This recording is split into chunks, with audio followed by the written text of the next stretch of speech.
Good morning. Welcome to Focus on the News. I'm Dick Black, and I'm joined by my co-host, John Tigas. John, it's good to have you with us. Great to be here on a Monday. Get the week started right. Well, this morning we've got three topics. One is the return of Vietnam War's notorious Project 100,000. We'll go into that in detail. The second one is a little bit of a light issue. Social elites can't understand why woke movies don't sell, and we'll touch on that a little. And then the third one, thieves lead Walmart to close inner city stores. Well, to close stores. I suspect many of them will be inner city. But in any event, those are our topics for today. So.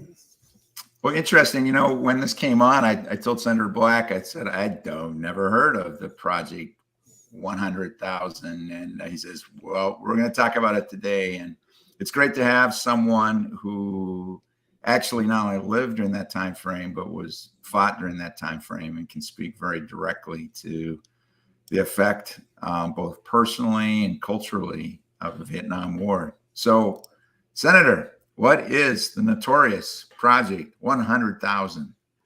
You know, back in my time, anybody who lived through the Vietnam era knew Project 100,000, and what it was,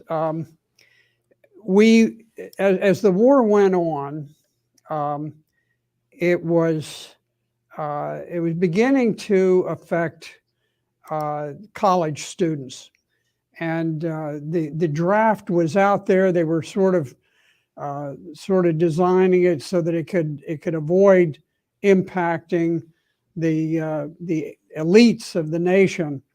Now, I was a volunteer. I volunteered, went into the Marine Corps, and became a pilot, fought both as a pilot and on the ground in Vietnam.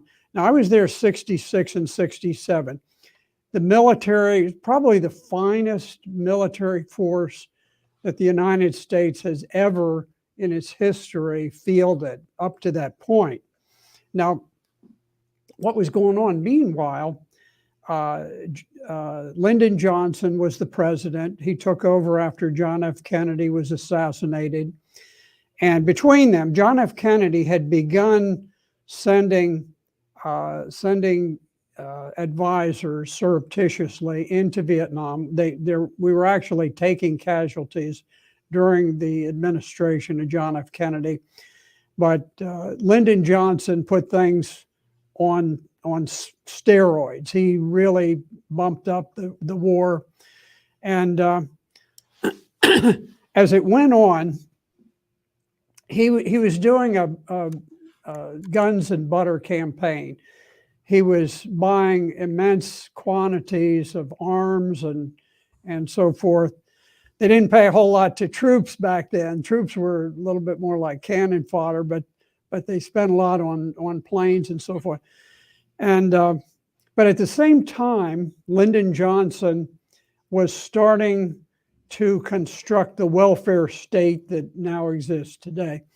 And so he was putting enormous sums of money into the cities.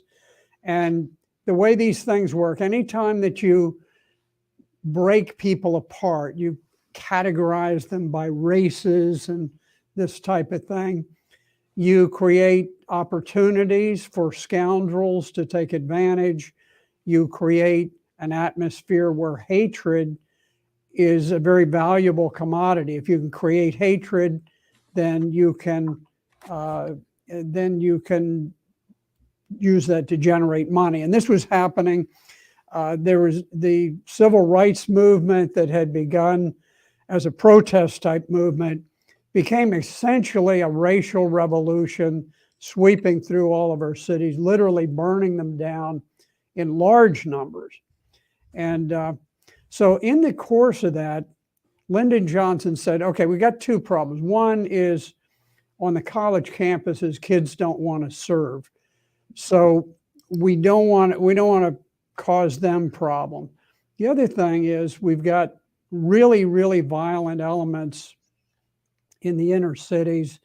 And what we want to do, we want to sweep them off the streets, put them in uniform, send them overseas where they're out of sight and out of mind. So this is what they did. And what they ended up doing is Robert McNamara, probably the worst Secretary of Defense in American history, he takes over and he says, look, he says, we'll create Project 100,000. We'll bring in kids from the lowest intelligence groups, the 10th through the 30th percentiles. And now this is not the top 10 through 30. This is the bottom 10 to 30th percentile. And so they began bringing them in, and there were great numbers of criminal elements.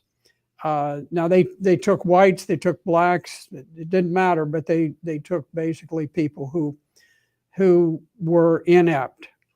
And the Project 100,000 brought in what they called Cat 4s, mental category 4. You have a category 1, 2, 3, and 4. And in normal times, you never bring Cat 4s into service. So they called it McNamara's Folly, McNamara's Morons, McNamara's Misfits. And so they sent these guys overseas, and the next thing, particularly where you had folks who came out of the inner city violence, they would start throwing grenades and killing their officers at night. So the officers would be sleeping in their tents, and all of a sudden grenades would roll in. It was a very well-known term, fragging. Fragging was not where the enemy attacks you, but where your own troops attack your officers with hand grenades. And there were many, many officers who were killed in fraggings. And so I had personal experience. Now, not in Vietnam. In Vietnam, we had just outstanding. I mean, these guys, you know, so many of them should have monuments all over the country to what they did. But when I came back,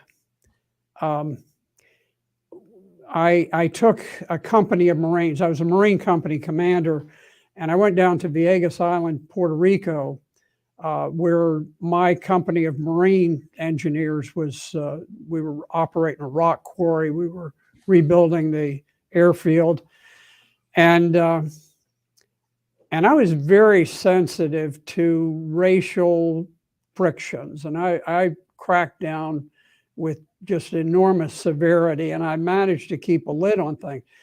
But the battalion landing team came, and they would do operations on Vieques Island. So it was an aircraft carrier with a squadron of helicopters and a battalion of Marines. They flew ashore one time while I was down there, and a firefight broke out between Marines within the battalion landing team.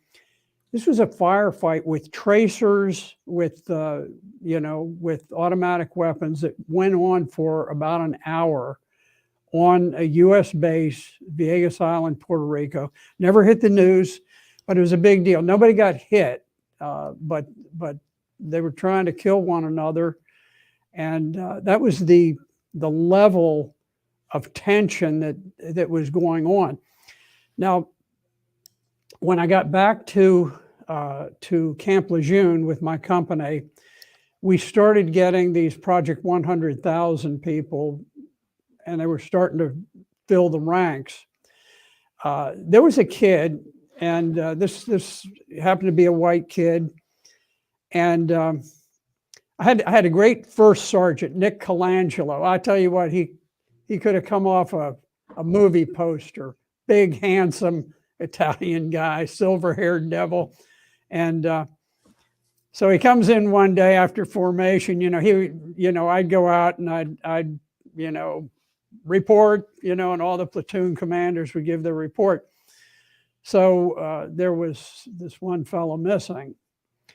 So Colangelo comes in my office, and he's shaking his head. He says, "Captain," he said, "you're not going to believe this." I said, "Well, what is it today?"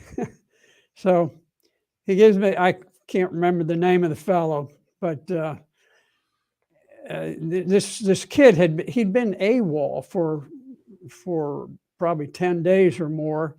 We knew he was inbound and he didn't show up. So the first sergeant tracked him down, and here's what happened. Old private bungee cord. He when he left Vietnam, he had served in Vietnam, and before he was leaving, his first sergeant talked to him. He says, "Bungee cord," he said, "your pay is so screwed up." He says, "When you get back to Camp Lejeune," he says, "I want you to go to finance, and you go there and don't leave until they fix this finance, because you got to get your pay sorted out." So Colangelo looks at me, and I'm starting to get uneasy when he's giving me this detail. I said, "No," I said, you're not telling me." "Yes, sir." He said, "Bungee cord went there," says, "he's been sitting in finance for the last 10 days. He says, finally, people just figured he's part of the furniture." But every single day from opening until quitting time, he would sit there in finance. It never occurred to him to stand up and go to the counter and explain what he was doing. He wasn't told to go to the counter. He was told to sit there. So he was obeying his orders. So anyway, so I shook my head. I said, "Top," I said, "how are you going to punish a man for being so stupid he doesn't know the time of day?" So what we ended up doing, we tried him on different things. He couldn't operate machines. He couldn't saw a board. He couldn't do anything. But we finally, one day, we put him to work with the buffer. Now, if ever you've used a buffer, that spins around, electrical buffer, you tilt it up and it goes one way. You tilt it down and it goes the other way. It's a very simple type of thing. For most people, they do it in 2 or 3 minutes. Says, "Oh, okay, I see how this thing works." Well, old Private Bungee Cord. We had these brand new barracks, by the way, and we had these wonderful linoleum floors that we kept spit shine. Well, old Bungee Cord. Most people, after they did the polishing for a while with the buffer, they'd finally get tired. Okay, I've had enough of it. It's kind of entertaining. You do it for half an hour. It's kind of entertaining, but after that, it gets old. Bungee Cord never got tired. He became a paid buffer operator, and his entire time in the Marine Corps, he would go up, down, up, down, up, down, and that was what he did. But now he wasn't a bad fellow, but there were others. I sent one to correctional custody for being violent and difficult. And while I was there, he attacked one of the guards with a claw hammer. It was extraordinarily violent. And as this group began to collapse the discipline, they reached a point, and this is just after I had left the Marines, but they changed their policy. Camp Lejeune is a great big installation, and it's guarded. They have guards that literally patrol along the perimeter, and at the time they were armed with M14 rifles, 20 rounds in the magazine, and they found that they could not safely put one Marine with a high-powered semi-automatic rifle on patrol because he risked being attacked and overwhelmed by other Marines from inside the base at Camp Lejeune. And as a consequence, they changed their policy to where you'd have a Marine with the automatic rifle and another Marine with a pistol and a PRC 25 radio so that he could radio for reinforcements, not against somebody attacking from the outside of Camp Lejeune, but from other Marines attacking violently the guards at the Marine Corps base. That's how bad it became. And this goes back to the 100,000 policy and the dropping of standards that McNamara so magically cooked up. Yes. I think people who studied and observed at that time, their conclusion was that not only the Marines, but the Army at the time, the finest fighting force we had ever fielded, far better than what we had in Korea, World War II, all the way back to the Revolution. So they're extraordinary. They had an average educational level of 13 years if you averaged out officer, enlisted, and so forth. Very high standards of discipline, training, and so forth. That's what we went in with. Over the 10 years, that deteriorated, but the heart and soul of it was Project 100,000. And it took years. Now later on, I got a degree in accounting, went on to law school, and came. You finally got out of that lower 30%. I probably raised the IQ when I left. But in any event, I came back after law school, went into the Army JAG Corps, and I went to Fort Hood, Texas. I was utterly stunned because I had left before the Marine Corps really started to disintegrate. And I returned thinking that, it's been a long time, things have reconstituted, but it was so bad. They had something called the wine tree. This is at the headquarters of Fort Hood. And they had a general who was sort of a wokester for his time. And he put up these picnic tables and so forth for the troops. And what would happen is troops would go to formation. After formation, they go to the Class 6 liquor store. They get a bottle of whiskey. They go out to the wine tree. And for the rest of the day, they would just sit there and they get drunk. And periodically, they right out in public, they'd pee on a tree and then go back to drinking. And I despised it. I can't tell you how I despised it. And I had quite a reputation. Everybody said, "Oh, that's that Marine." I was always known as that Marine in the Army. But one day, after Ronald Reagan was elected, he relieved the commander at Fort Hood, Texas, replaced him with a sort of a really frightening general called Red Fuller. He was a great guy. I loved him. And so I'm in my office. I'm running I had half a dozen attorneys at the time work for me. And I had this really nice young clerk who came in, and he smiled. He said, "Sir," he says, "you got to come see this." And I'm sitting at my desk. I said, "What is it?" He says, "Sir," he says, "you got to see this yourself." I said, "Okay." So I stood up. I went out to the door, and we looked outside, and General Red Fuller had sent the military police. They had a convoy that pulled up. A whole bunch of MPs jumped off. They went out and they started taking the names of everybody at the wine tree. And then they threw all of the picnic gear up on the trucks. And before they left, they posted signs that said off limits. Now, off limits means it's unlawful. It's actually a criminal offense to go into an off limits area. The following day, Red Fuller shut down the Class 6 liquor store permanently. And then it was just one thing after the other. Improvement.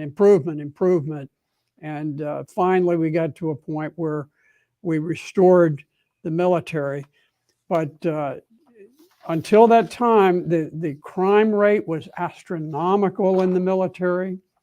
And so here we are. And under the new woke Biden administration, we're doing Project 100,000 again. We'll have the same results that we had back then. And we're doing it because the Pentagon, the Pentagon brass so hates the troops in the ranks that the troops understand it. You know, if you're a Southerner and you're proud of the fact that great grandpa fought at Shiloh, or whatever, Southerners fought for the South. They didn't fight for the North. They fought for the South, and they're proud of their heritage. I would be. I have no Southern or Northern heritage, but I would have been proud of it. Just like if I was in Pennsylvania, I'd be proud of what my great grandpa did there. Yeah. But we're pushing out these people. We say, oh well, if your great grandpa was a Confederate, you're a white supremacist. We hate your guts, and we want you out. If you refuse to take COVID shots, we're going to force you out.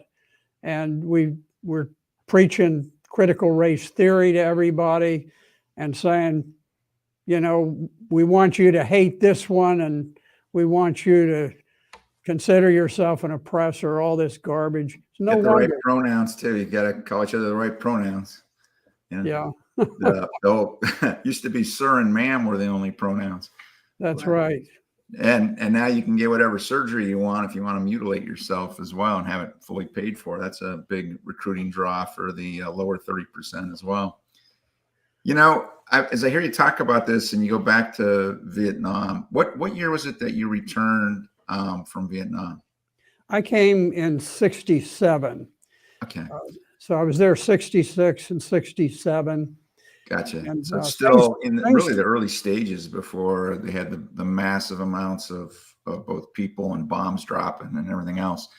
I shared with you, I watched the movie JFK last night, the Oliver Stone 1991 docudrama of the only person who was ever actually tried for trying to kill JFK. It was a gentleman out of Louisiana, actually, that did it. Very interesting story, and I hadn't seen it in 30 years. Thought I'd watch it again. Actually fascinating for anyone that wants to watch it. I had no idea the amount of stars in that movie. I'm just going to read them real quick, but I've never seen this many stars in one movie. Kevin Costner, Kevin Bacon, Tommy Lee Jones, Gary Oldman, Sissy Spacek, Joe Pesci, Jack Lemmon, Walter Matthau, Donald Sutherland, Ed Asner, John Candy even was in it. It's amazing lineup of stars. It's worth watching just from that alone. But the thing that was really interesting is 30 years later, at the time I watched it, it was all, it's just a big conspiracy, nothing happened. And truly it couldn't have been a coup by the vice president at the time to take over. And what's this mafia stuff and CIA and FBI. And we watch it now and we recognize that that's going on right now. We know it's going on between various government agencies and government officials conspiring to manipulate our government. In some cases, it appears to be even, people are being killed.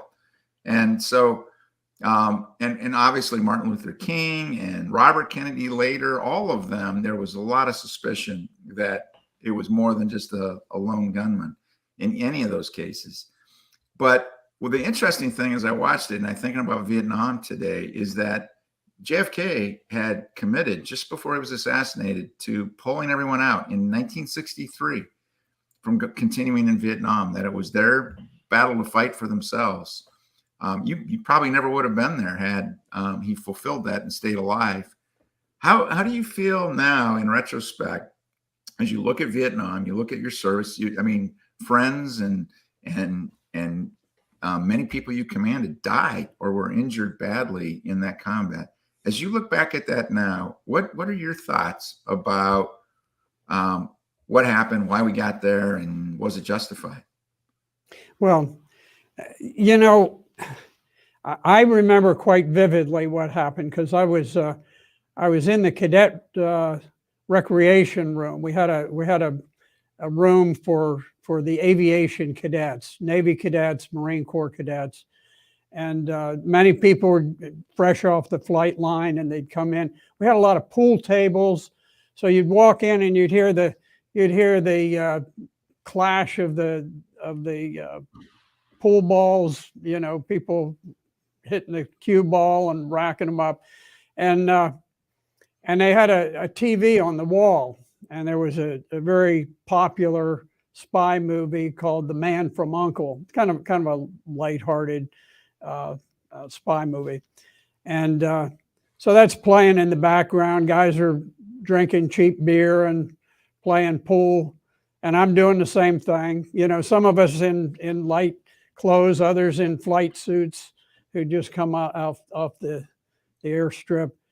And all of a sudden, the announcer comes on, very somber tones. He says, "We interrupt this show for an important announcement from the president. We now join him in the Oval Office." That didn't happen that often back then, but anyway, so everybody put down their pool cues and so forth and went over to the TV. There's only one TV back then. And black and white. Yeah, you didn't have tons of them. It probably was black and white. And so we huddled under there, and on comes Lyndon Johnson. And in his very, very slow drawl, he says, "My fellow Americans." And then he proceeds to explain how North Korean PT boats had attacked American destroyers, and how this is the second time it had happened, and that this time, under orders that he had given, the United States attacked and launched attacks against the boats and targets in Vietnam. This is the Gulf of Tonkin. This is the Gulf of Tonkin, and lots. I thought you were going to tell us about when Kennedy got shot, but I'm still spellbound. Keep on. No.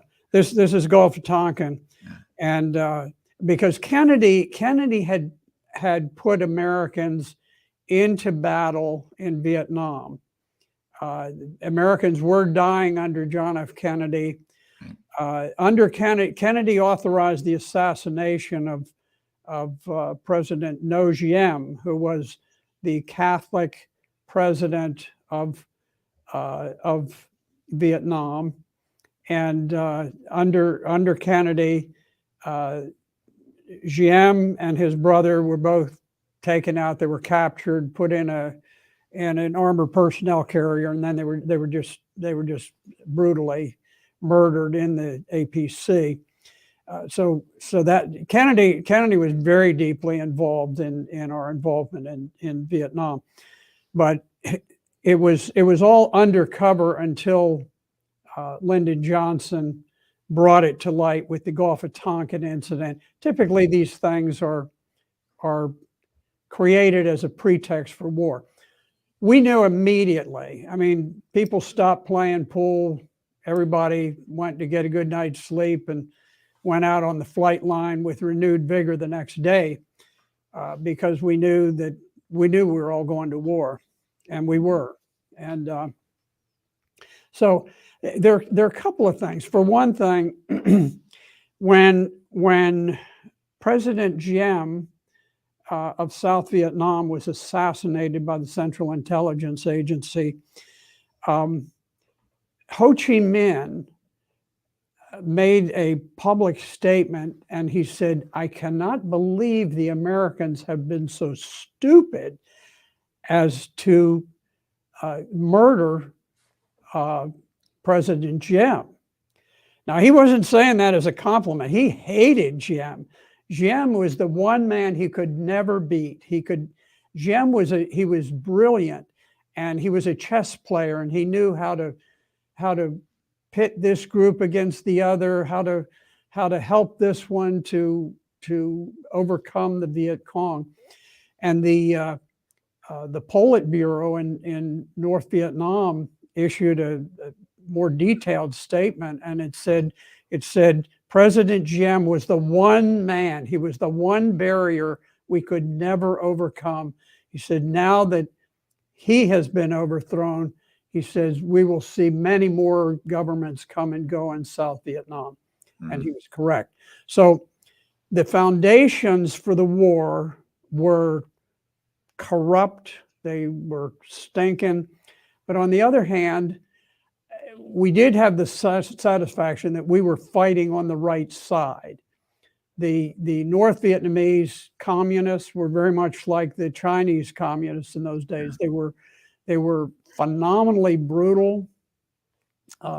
They cared nothing for human life. And the South Vietnamese, although there were areas where the Viet Cong did well, during the Great Tet Offensive of 1968, where all of the Viet Cong rose up in unison, I think there were something like 149 different political subdivisions in Vietnam, and not a single one of them raised a flag for the Viet Cong or went over to their side. The South Vietnamese did not like the communists, and so we had that. You know, I think the Americans held together very well in Vietnam. We had completely withdrawn by the time that Saigon fell, actually a couple of years before. And Saigon did not fall because the South Vietnamese didn't defend it. It fell because Richard Nixon was overthrown as president, and afterwards, the Democrats had total power, and what they did is they cut off all support for South Vietnam. So there was not a bullet, there was not a gallon of gasoline, there was nothing. There were no batteries. And I talked with one South Vietnamese tank commander who said that they would send their tanks into battle with one shell and 5 gallons of fuel. Well, with 5 gallons of fuel, you couldn't return, and all you could do is fire one shell. So the Democrats in the U.S. Congress deliberately brought about the defeat of South Vietnam because they knew that Nixon, a Republican president, had promised to end the war, and he had done it successfully. And so they had to do something because they had a lot of political careers at stake, and they were going to take care of their folks, and they did. They were very effective because it sort of collapsed the heartland of America. It was the heartland who had suffered most of the casualties, and had given all of their energy and so forth, and the death of their sons to bring about victory. And those must be crushed, and they were. And as a consequence, we see what's happened today with where we revere homosexuality. We allow people to roam and rob places at will. Our society is in a collapse, and it really started back in Vietnam. Well, it is interesting because the closest thing we have to the turbulence we have today is the 60s and the early 70s. We, certainly had a war that went on and on and on, much like Afghanistan and Iraq. We had a failed pullout. We had all sorts of behavior by our government that was called into question. We had assassinations. We have, coups orchestrated by our government and others. And I mean, we're seeing that today between Afghanistan, what's going on with Russia, so much of the election issues and so on, that it seems that there's a lot of parallels. Now, in that time, first we got to endure 4 years of Jimmy Carter, and then along came a very strong visionary president in Ronald Reagan. And there was a complete shift again in our country. And for the next couple decades, we actually once again had stability and prosperity. Do you see anything like that being able to happen again from what you lived through in those times? I tend to be kind of optimistic about it. It was quite startling, the results of the midterms. I think our election process has become so thoroughly corrupted now that it's very unrepresentative of the will of the people. But I still hold out hope that in the presidential elections, perhaps the people can rise up and overwhelm the computers, which is really the challenge. It's voters against computers. And the printing presses. Yeah, well, we'll see what happens. But we've got to restore morality. I mean, let me just, very few people have ever heard this because it's censored, but Russia right now, I just want to bring comparisons. If you go back to the United States versus the old Soviet Union, we could boldly say, we are a better country, we are a better culture. And it was a powerful message because the Soviets were atheist. They took children from their parents, they put them in communes where they educated them in all sorts of wokeness and so forth. You look at today, and today, out of the ashes of the Soviet Union emerged the Russian Federation. The Russian Federation is the most Christianized major country in Europe. This is beyond question. The highest medal that can be awarded to anyone in Russia is the Order of St. Andrew the Apostle, the First Called. That's the entire name. The Order of St. Andrew the Apostle, the First Called. Why was he the first called? He was under the Orthodox faith, the first apostle called to join Jesus Christ in converting the world. And now, can you imagine in the United States having a medal that was named for a Christian saint? But this is the difference. The Constitution of Russia today mentions God in 3 places. The U.S. Constitution, unfortunately, never put the name of God into our Constitution. There was a great battle over it, but it never happened. Well, it's certainly referenced. Well, but the concept of a God and morality. Well, and the Orthodox Christian Church, that's the dominant church by far, and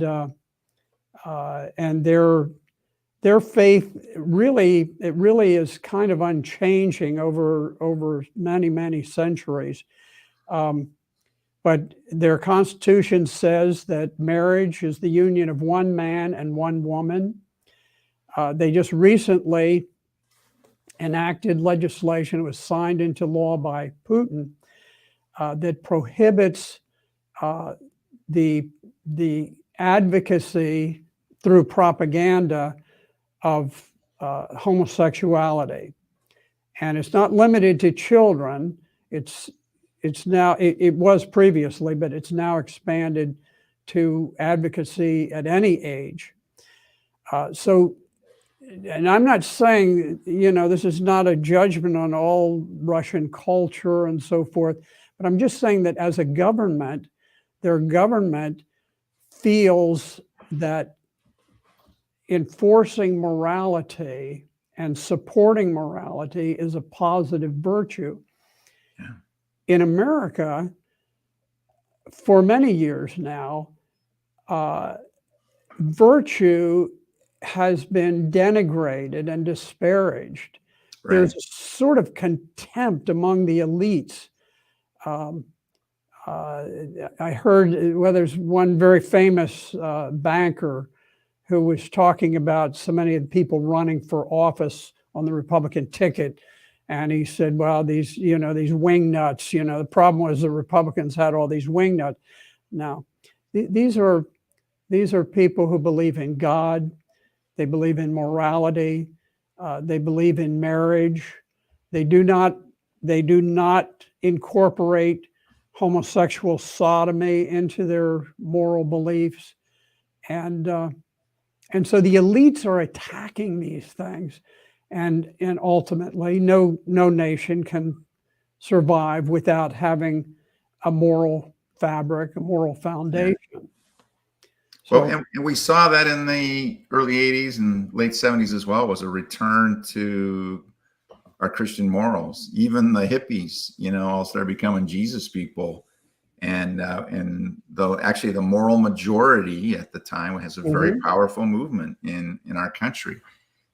So it's interesting to see that Russia has changed from a completely immoral, atheistic country to one that actually is enshrined in their constitution. I'm not sure if I would endorse that, but certainly if our laws reflect this moral Judeo-Christian basis, that's when our nation has thrived. And when we've walked away from that, or we've allowed evil to thrive, it's severely impacted our country, and to the point of wars in the case of the Civil War. So let's hope that as we see some of the crazy policies like this 100,000 project and so many other things, that people will finally say enough. I know it's been encouraging here in Loudoun County, the loud outcry that continues even after Ziegler was fired, the superintendent who covered up the multiple rapes in the county. People are still saying, no, we're not satisfied with just him. We want systemic change. We want a complete overhaul, and they're demanding it. And I think we have to do that at the local level, at the state level, at the federal level, across the board, or we're stuck with the people who brought us these problems. And if people will speak out boldly on this, there's hope. Sir, we are out of time today. Do you have a final word for folks? Yes, I do think there's hope, and we're just going to keep fighting. I see us winning school board battles all over the country, and so we'll keep on, and we'll put our other topics on for the next show. So thank you very much for being with us. This has been Focus on the News with Dick Black and John Tigas.